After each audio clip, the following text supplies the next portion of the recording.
Baik. Bismillahirrahmanirrahim. Assalamualaikum warahmatullahi wabarakatuh. Selamat pagi.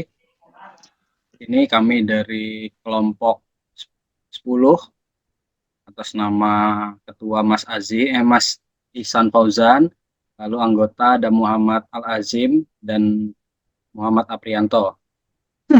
Di kesempatan kali ini kami bertiga akan mempresentasikan dari tugas UTS analisa berorientasi objek. Kita mulai mungkin langsung di soal nomor 1.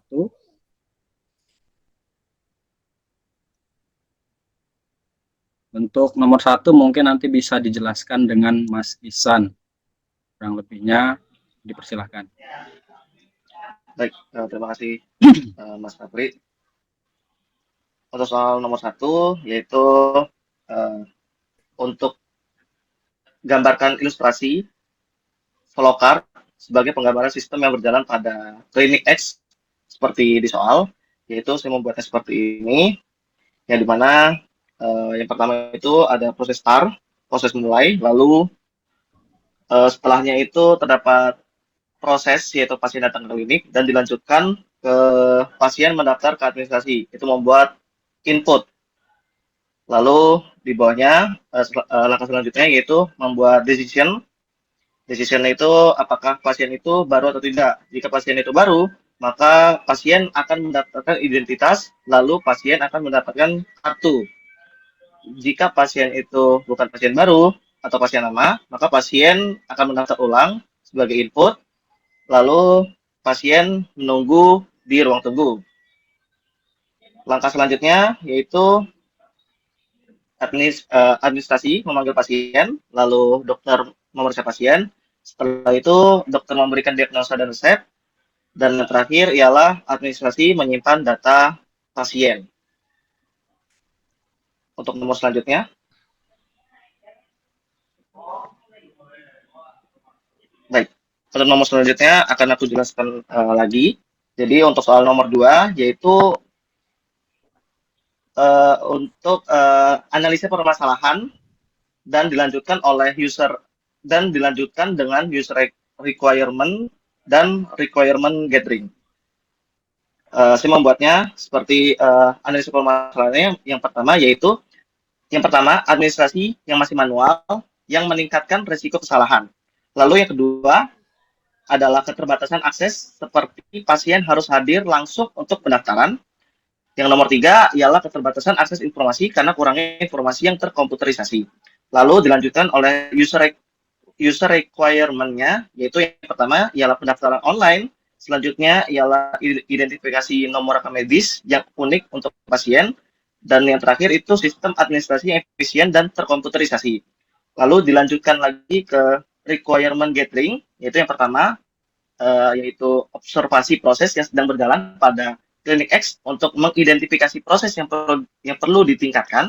Lalu yang kedua yaitu membuat survei pada pasien untuk mengumpulkan umpan balik layanan klinik X lebih tepatnya. Lalu yang nomor 3, melakukan perbandingan dengan klinik yang sudah terkomputerisasi. Terima kasih. Baik. Terima kasih Mas Ihsan atas penjelasannya untuk nomor 1 dan nomor 2. Mungkin selanjutnya di nomor 3 akan disampaikan oleh Mas Azim. Untuk Mas Azim dipersilahkan. Oke, terima kasih Mas Aprianto.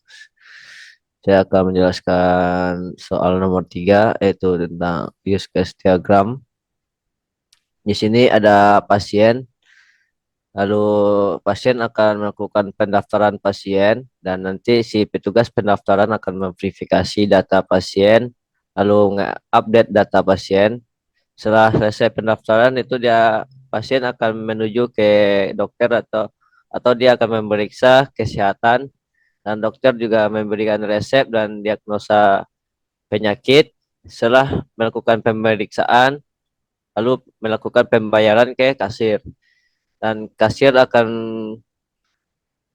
si pasien akan membayar klinik atau membayar pembayaran obat oleh apoteker. Lalu penjelasan use case yaitu mendaftar pasien baru, itu pasien baru mendaftar pertama kali untuk mendapatkan kartu pasien dan data dimasukkan ke dalam sistem. Lalu verifikasi data pasien, bagian administrasi memverifikasi data pasien dari kartu pasien atau data baru untuk memastikan keakuratan data. Lalu update data pasien, bagian administrasi memperbarui data pasien jika ada perubahan informasi seperti alamat atau nomor telepon. Lalu pemeriksaan kesehatan, dokter memeriksa kondisi kesehatan pasien berdasarkan keluhan dan gejala yang disampaikan pasien. Lalu mencatat diagnosa dan resep, dokter mencatat hasil diagnosa penyakit dan meresepkan obat-obatan yang diperlukan untuk pengobatan pasien. Memberikan resep. Pasien mendapatkan resep dari dokter untuk obat-obatan yang harus ditembus di apotek. Menyimpan data diagnosa dan resep dari dokter disimpan oleh bagian administrasi untuk referensi masa depan atau pemeriksaan lanjutan. Lalu pembayaran, kasir mengurus pembayaran dan tagihan pasien. Apoteker menyerahkan obat pasien. Oke, lanjut Mas. Oke, baik. Terima kasih Mas Azim atas penjelasannya di nomor 3 ini. Untuk selanjutnya di nomor 4 akan saya sendiri yang menjelaskan. Untuk soalnya adalah buatkan diagram activity dari sistem usulan yang sudah dibuat tadi. Untuk yang pertama kita mulai adalah, nah di sini ada 3, yaitu ada pasien, ada staf administrasi, dan ada juga dokter. Untuk yang pertama kita mulai dari pasien. Pasien itu yang pertama kita datang ke klinik. Setelah datang ke klinik, pasien melakukan pendaftaran diri untuk pasien baru dan juga pasien lama, registrasi. Lalu setelah itu pasien menunggu di ruang tunggu. Lalu si staf administrasi itu akan mengecek sekaligus memanggil si pasien. Setelah memanggil, lalu akan diarahkan ke dokter dengan melakukan pemeriksaan si pasien tersebut. Setelah itu dokter akan menganalisa penyakitnya, yang selanjutnya dokter akan memberikan resep obat itu sendiri.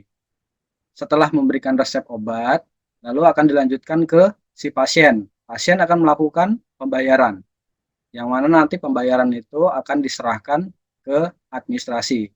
Lalu administrasi menerima dan juga melanjutkan menyerahkan obat yang sudah dibayarkan tadi.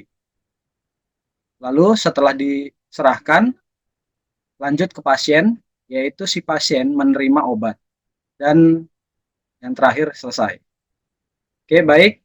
Mungkin itu penjelasan singkat dari kami untuk tugas UTS analisa pemrograman berorientasi objek. Kurang lebihnya kami mohon maaf dan kami akhiri. Assalamualaikum warahmatullahi wabarakatuh.